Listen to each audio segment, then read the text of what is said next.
xisbiga mucaaridka ah ee wadani ayaa laamaha amniga iyo xukuumadda Somaliland ku dhaliilay inay ka gaabiyeen soo qabashada shaqsigii u hanjabay afhayeenka xisbiga mucaaridka ah ee wadani. Faafahinta warkani waxaa Hargeysa inooga soo diray Xamse Dabaare. xisbiga mucaaridka ee wadani ayaa laamaha ammaanka ee Somaliland iyo sidoo kale xukuumadaba ku eedeeyay inay ka gaabsadeen soo qabashada shaqsigii u hanjabay afhayeenka xisbiga mucaaridka ee wadani Barkhad Jaamac Batuun. xogayaha arrimaha gudaha ee xisbiga mucaaridka ee wadani Maxamed Faarax Cabdi oo baanta qayb ka mid ah warfideenka kula hadlay magaalada Hargeysa ayaa sidaas warbaahinta u sheegay amniga qaranka wasaaradda arrimaha gudaha xafiiska barasaabka xeer ilaalinta xafiiska CID-da talisiga guud ee ciidanka booliska waxa ka soo wareegtay muddo 3 bilood maanta wax yar dhiman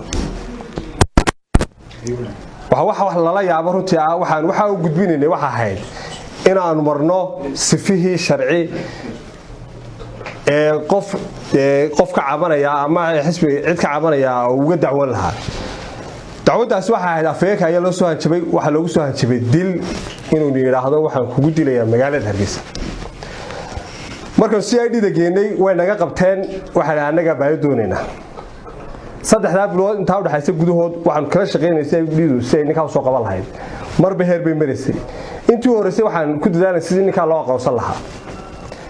dadday ninka la aqoonsaday maalintii ninka la aqoonsaday ee sawirkiisii la helay ay noo soo gudbiyeen iyaga CID-du aan isla aragnay iyo halku degan yahay iyo goobta waxa bilaabatay dib u gurasho.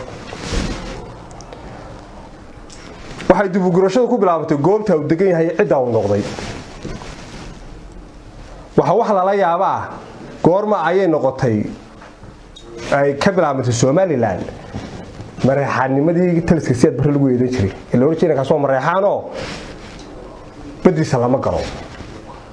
goorma ay noqotay in magaalada Hargeysa ay gaangisinta ka dhex bilaabanto ay rag mas'uuliyiin xisbiya oo xisbi qaran inta dil ugu hanjabaan marka la aqoonsado la soo qaban kari waayo.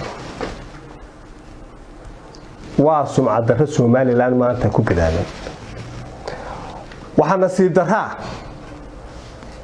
oo aad wax looga xumaado ay tahay booliiskeena ama hay'adaheena amnigu waxay ognahay inay ku filan yihiin sirdoon ahaan iyo sugitaanka amnigeena oo dhan. xataa daliil ku ah inay yaro ka soo heestay xamar iska daayirbood oo dhul soo maray ayaa tuulo ka soo istaagan lagu qabanaya. ciidanka og ama security-geena og ama ina ka xamar ka imanaya soo heestay ama mare buluuga xidhan ee gidaarku taagan yahay ku qabanaya ma waxaan oran karnaa waxay qaban kari waayeen inaka huleel guleed dabadiisa degan ee la garanayo uu ka qaban laayahay oo nasiib darro ah nin dil ku hanjabay inuu magaalada Hargeysa dhex marayo oo la aqoonsan yahay la gartay sawirkiisa.